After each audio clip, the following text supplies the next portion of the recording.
Mori, we are not growing together. No, you stopped seeing me. I need a woman with vision. You are leaving me because I sew. I am leaving because you are too comfortable being small. Before anyone in Abuja ever called Morenike Balogun a famous designer, she was just a tired woman, sewing in a tiny room with one old machine that sounded like it was begging for rest. The room was small, hot, and crowded with fabric scraps, thread, measuring tape, old sketches, and unpaid bills. When rain fell, water dripped from the corner of the ceiling into a plastic bucket. When there was no light, Morenike used a rechargeable lamp and kept sewing until her eyes burned. She was poor, but her hands were gifted. She could take ordinary fabric and turn it into something that made a woman stand taller. But her husband, Kunle Balogun, did not see the gift. He saw the old machine. He saw the tiny room. He saw women coming to the house with cheap lace and last-minute complaints. He heard the sound of the machine at night and called it noise. He saw thread on the floor and called it mess. He saw his wife bending over fabric and said she had no ambition. To Kunle, success had to look polished. It had to wear heels, carry a laptop, speak English with confidence, and work in an office with glass doors. Morenike did not look like that to him. She smelled like fabric dust, steam iron, and machine oil. Her fingers were rough from needles. Her clothes were simple, because she spent more time sewing for other people than dressing herself. But life has a way of hiding greatness in places proud people ignore. Kunle did not know that the same wife he called just a tailor would one day dress a governor's wife. He did not know that one emergency dress would travel from a small room to a powerful woman's closet. He did not know that the First Lady herself would one day ask, "Who made this?" And he surely did not know that the woman he left behind would later appear on television, smiling under bright lights, while he sat alone wondering how he missed what God placed in front of him. This is not just a story about sewing. It is a story about pride, shame, hidden talent, and the danger of judging someone's future by their current struggle. Because sometimes, the dream people laugh at in your small room is the same dream God uses to put your name in rooms they can never enter. Morenike grew up in Abeokuta with a mother who sold fabric in the market. As a little girl, she loved colors. She could touch Ankara, lace, silk, and chiffon, and already imagine what each one could become. While other children played outside, Morenike sat beside her mother's fabric table, folding scraps and making clothes for her dolls. Her mother used to watch her and smile. This child, your hands understand cloth. Morenike did not fully understand what that meant then. She only knew that fabric spoke to her in a way other things did not. A plain wrapper was not just a wrapper to her. It was a blouse waiting to happen. A rough piece of lace was not just lace. It was a gown waiting for the right hands. She could see beauty before other people saw it. By the time she was a teenager, women in the neighborhood started bringing small sewing jobs to her. A skirt here, a blouse there, a school costume, a church uniform. Morenike worked carefully, even when the pay was small. She believed every stitch mattered. She had one dream: to open a fashion house called House of Mori. She imagined a beautiful studio with mirrors, clean sewing stations, mannequins, soft lights, and women walking in feeling ordinary but leaving feeling important. She wanted to design clothes for regular women, brides, church mothers, businesswomen, and one day, maybe even powerful women. But life was not easy. Her mother died before the dream could grow. Morenike moved to Abuja with one suitcase, a few fabrics, and an old sewing machine her uncle helped her buy secondhand. She rented one small room and started sewing for anyone who would pay. That was when she met Kunle. Kunle worked as a sales officer at a furniture company. He was handsome, confident, and always talking about how he would become rich one day. He liked to dress neatly, even when his pocket was almost empty. He had big dreams of becoming a businessman, owning showrooms, driving expensive cars, and moving with important people. When he first saw Morenike, she was delivering a dress to one of his co-workers. The dress was simple but beautiful. You made that. Yes. You are talented. Those words touched her because not many people said it like they meant it. During their dating days, Kunle admired her work. He would sit in her tiny room and watch her sew. One day, when I have money, I will buy you 10 machines. Let me manage one properly first. No. You will be big. I can see it. She believed him. They married with hope. It was not a big wedding, but it was full of joy. Morenike wore a dress she made herself. Kunle held her hand and promised to stand by her. For the first few months, things were sweet. Kunle praised her food, her patience, and her work. But marriage has a way of revealing what dating hides. As bills increased and money became tight, Kunle's admiration started turning into irritation. Morenike sewed from home to help with rent, food, electricity, and small household needs. She made bridesmaid dresses, birthday outfits, church uniforms, school costumes, and emergency repairs. Customers came at odd hours. Some paid late. Some complained too much. Some wanted expensive work for cheap money. Still, Morenike kept working. At night, when Kunle wanted to sleep, the machine kept making noise. One night, he shouted from the mattress. Mori, must you sew every night? I am sorry. This customer needs it by morning. Every customer needs something by morning. I know, but we need the money. This room is not a home anymore. It is a workshop. Morenike said nothing. The next morning, she swept thread from the floor before he woke up. She folded fabrics into a corner and tried to make the room look better. But no matter how hard she tried, the work always showed. Sewing was not clean and pretty in the beginning. It was fabric scraps, broken needles, hot irons, tired eyes, and customers who did not understand boundaries. Kunle started comparing her to other women. Look at Tola from my office. She goes to work dressed sharp every day. She carries herself well. Morenike looked up from hemming a dress. Are you saying I don't carry myself well? I'm saying you should upgrade. I am trying. Trying to do what? Sew blouses forever? That hurt. Morenike lowered her head. I want to open a fashion house. With this old machine. Mori, be realistic. This is not ambition. This is hustle. She did not reply, but that sentence stayed with her. This is hustle, not ambition. For days, she heard it in her mind while sewing. Each time the machine moved, it sounded like it was repeating his words. Still, Morenike kept dreaming. After finishing customers' clothes, she sketched designs in an old notebook. Long gowns, elegant wrappers, stylish jackets, modern iro and buba, wedding reception dresses. Powerful outfits for women who wanted to look graceful and respected. At the top of every page, she wrote, House of Mori. Her best friend, Lami, believed in her. Lami sold jewelry at a small kiosk and had a sharp mouth but a kind heart. One afternoon, Lami came to visit and saw Morenike's sketches. Mori, this is not tailor work. This is designer work. Please tell my husband. Kunle cannot see beyond his shoe polish. If opportunity walked Gele and stood in front of him, he would still ask for directions. Oh my God, you're right. Morenike laughed for the first time that day. Lami pointed at the notebook. Keep drawing. One day, somebody important will wear this thing. From this room, small room does not mean small destiny. Those words comforted her, but Kunle kept getting worse. He started spending more time outside. He no longer wanted to introduce Morenike to his co-workers. If she brought clothes to his office, he met her outside instead of letting her come in. He complained that she did not dress like the wives of men going somewhere.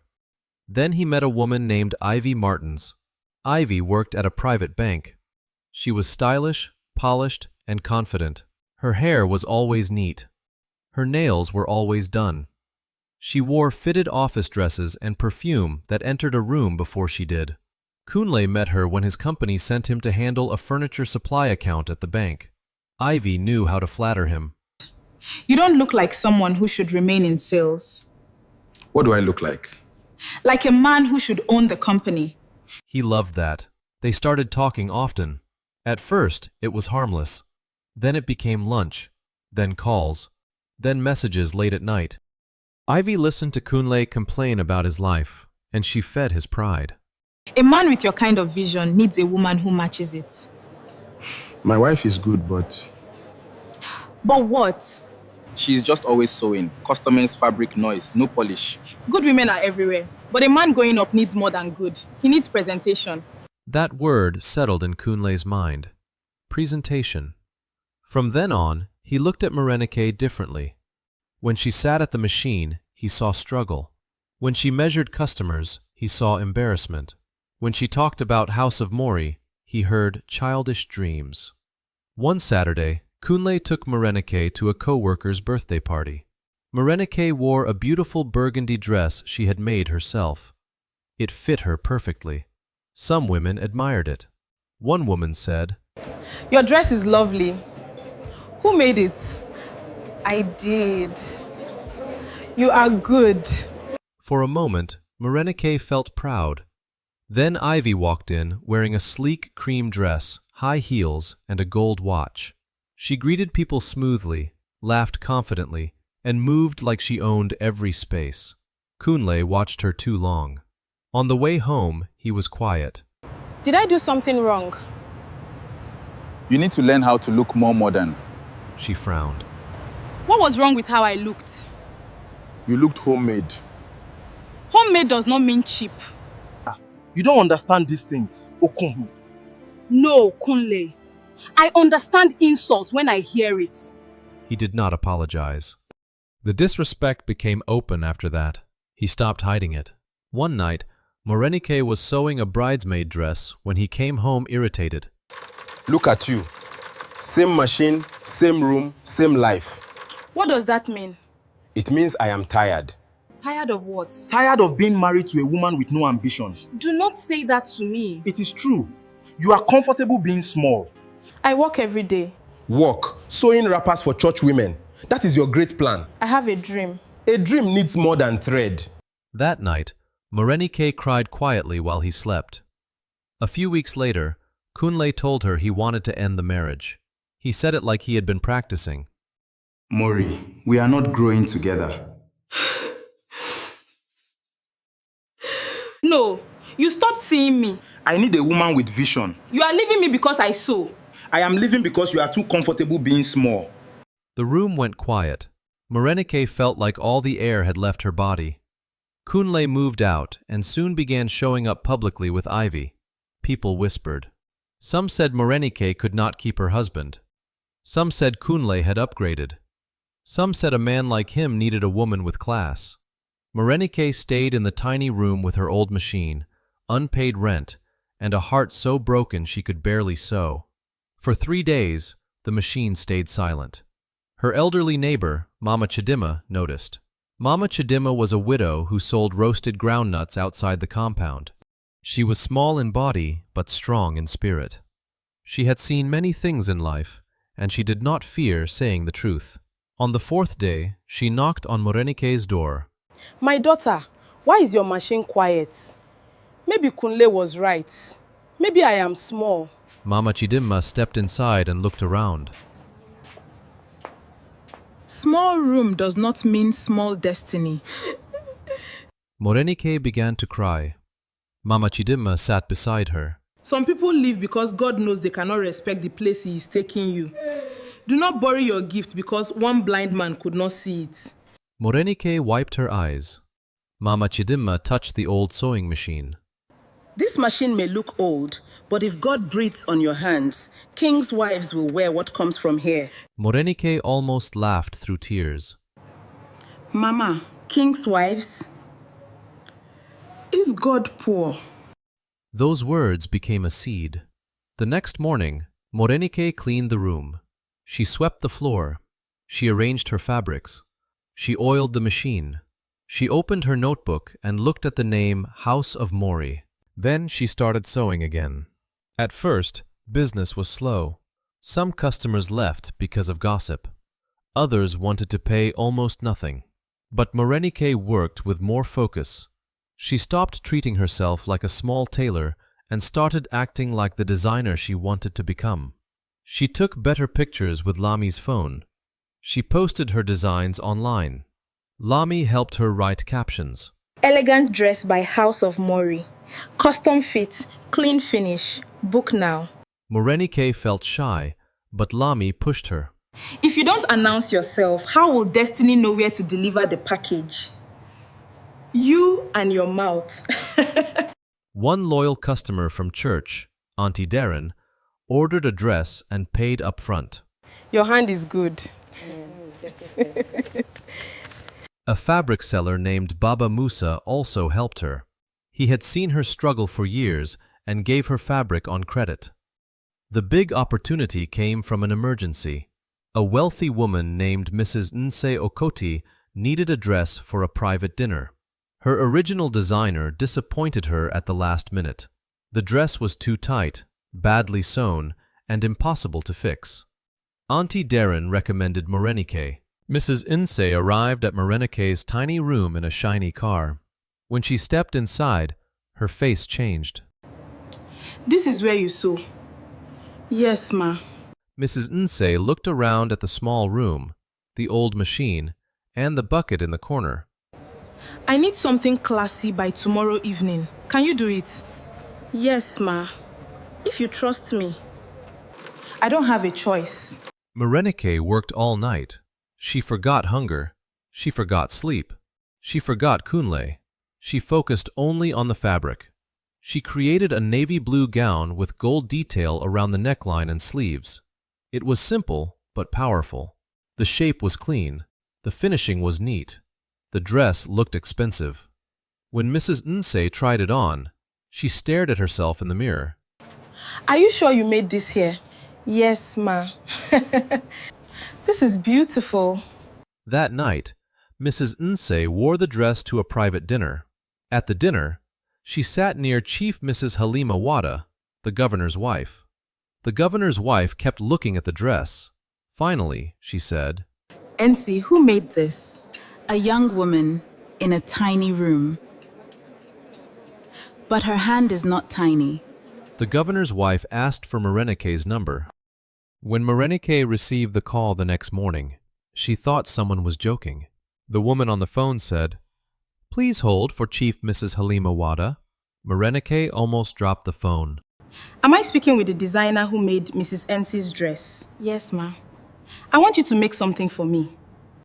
Morenike sat down quickly because her knees became weak. Chief Mrs. Halima did not come with noise. She came quietly a few days later with one assistant. She wanted to see Morenike herself. She entered the tiny room and looked around, but unlike Mrs. Nse, she did not look down on it. So this is where you create? Yes, ma. Good. Creativity does not always start in big places. She gave Morenike fabric and asked for an outfit for a women's empowerment event. The deadline was tight. The pressure was high, but there was also a hidden test. When Chief Mrs. Halima left, her assistant mistakenly left an envelope with extra cash under a fabric pile. Morenike found it after they were gone. For a moment, she stared at the money. It was more than enough to pay her rent and fix her machine, but she picked up the phone and called immediately. Ma, please, your assistant left an envelope here. Keep it safe. I will send someone. When the assistant returned, she looked surprised. Later, the governor's wife smiled quietly. She had learned something about Morenike's heart. The second test came when the assistant spoke rudely to Mama Chidima at the compound gate. Move away, old woman. Please, ma, she is an elder. Let us speak to her with respect. Do you know who I work for? Yes, ma. But respect is not only for rich people. Chief Mrs. Halima, who had just stepped out of the car, heard everything. She said nothing then, but she noticed. Morenike worked day and night on the governor's wife's outfit. She made an emerald green lace set with a modern jacket, soft gold details, and a matching head wrap. It was elegant without being loud. When Chief Mrs. Halima wore it to the Women's Empowerment event, cameras flashed. Pictures went online. People asked, "Who designed this?" She smiled during an interview and said, A young designer called House of Mori. That day, Morenike's phone did not stop ringing. Women wanted appointments. Stylists wanted her page. Bloggers reposted the outfit. Churchwomen who once priced her down started calling her our designer. Lami ran into the room screaming, Mori, your dress is everywhere. Is this real? If it is a dream, don't wake up. Let us collect money inside it first. Morenike laughed and cried. Of course, Kunle saw it. At first, he laughed. One lucky dress. Ivie glanced at his phone. Why are you watching your tailor ex-wife? I am not watching her. But he kept scrolling. When more pictures appeared, his face changed. The woman he said had no ambition was now being praised by powerful women. Ivie noticed and became irritated. She is only getting attention because somebody pitied her. Kunle wanted to agree, but deep down, he knew Morenike's work had always been good. The biggest door opened 2 months later. First Lady Amina Lawal attended a national event and saw Chief Mrs. Halima wearing another House of Mori design. This one was white and silver, graceful and strong. Who is dressing you lately? A young designer with gifted hands. I want to meet her. When Morenike got the message, she sat on the floor. Lami shouted, Why are you sitting? Stand up. The First Lady did not ask for a floor designer. What if I fail? Lami grabbed her shoulders. Then fail after trying. But don't fail by hiding. Morenike prayed that night like never before. God, if you brought me here, please don't let shame follow me. She rejected 5 designs. She cried once. She almost gave up twice. Then she created a royal cream and gold outfit that looked simple from far but powerful up close. Every detail had meaning. The sleeves were graceful. The neckline was modest but beautiful. The head wrap design was bold without being too much. When the First Lady wore it to a national women's conference, the pictures went everywhere. News blogs posted it. Fashion pages posted it. People asked, "Who made the First Lady's outfit?" The answer spread fast. House of Mori. Morenike's life changed almost overnight. Orders flooded in from politicians' wives, actresses, businesswomen, brides, pastors' wives, and public figures. Her tiny room could no longer handle the demand. She hired 2 girls to help her, then 4, then 6. Chief Mrs. Halima introduced her to people who helped her rent a proper studio. Mrs. Inse became one of her biggest supporters. Baba Musa became her main fabric supplier. Lami became her manager and started calling herself Director of Everything. Mama Chidima got a special chair in the studio. I am the spiritual chairwoman. Mama, does that position come with salary? My salary is respect and meat pie. For the first time in years, Morenike felt alive. Her studio was not huge at first, but it was clean and bright. There were mirrors, mannequins, sewing tables, and framed pictures of her designs. The old machine sat in one corner, polished and respected, like a grandmother who had suffered and survived. Morenike refused to throw it away. This machine heard my tears. It stays. While Morenike rose, Kunle's life began to fall apart. Ivie had thought Kunle would become rich quickly, but his plans were not moving the way he promised. He left his sales job too early, tried to start a business without enough planning, and lost money. The friends who encouraged him disappeared when things became hard. Ivie became impatient. I thought you had ambition. Kunle froze. That was the same word he had used against Morenike. I am trying. Trying is not enough. Those words sounded familiar too. Soon, Ivie left him for a man who owned a car dealership. Kunle was left alone, broke and ashamed. Then he saw Morenike on television. She was being interviewed after dressing the First Lady. She sat calmly in a beautiful outfit she designed herself. The interviewer asked, "How did you start?" Morenike smiled and said, I started in a tiny room with one old sewing machine. Many people saw the room and thought the dream was small. But God does not need a big room to start a big story. Kunle sat in silence. For the first time, he understood. Morenike was never ambitionless. Her ambition had simply been wrapped in struggle. He had thrown away a woman with vision because her vision did not look expensive yet. A few weeks later, Kunle went to House of Mori. The studio had glass doors, soft lighting, and beautiful dresses displayed in the window. Women sat waiting for fittings. Staff moved around with purpose. Pictures of the governor's wife and First Lady hung on the wall. Kunle felt small before he even entered. Do you have an appointment? Tell her Kunle is here. Okay, please go right in. When Morenike came out, she looked peaceful. Not proud, not bitter, just free. Kunle stood slowly. Mori, you have done well. Thank you. This place is beautiful. It is. I was wrong. I called you small. I said you had no ambition. I was blind. You were building something I did not understand. You did not leave because I had no ambition. You left because my ambition did not make you look important. I am sorry. I forgive you. He looked up quickly, hopeful. But Morenike continued. But forgiveness is not an invitation back into my life. His face fell. I know I hurt you. But maybe we can start again. I can support you now. Kunle, I needed support when my machine was shaking, not when my name is on television. I needed respect when my room was small, not when powerful women started wearing my clothes. I pray you become better. But I will not go back to a place where I had to shrink for someone else to feel tall. Kunle nodded slowly. He knew there was nothing else to say. As he walked out, he looked once more at the old machine in the corner. The same sound he used to call noise had become the beginning of her success. Months later, Morenike won a national fashion award. She stood on stage wearing a deep purple gown from her own collection. The crowd was full of designers, celebrities, business leaders, and powerful women. She held the award with shaking hands. I want to thank God.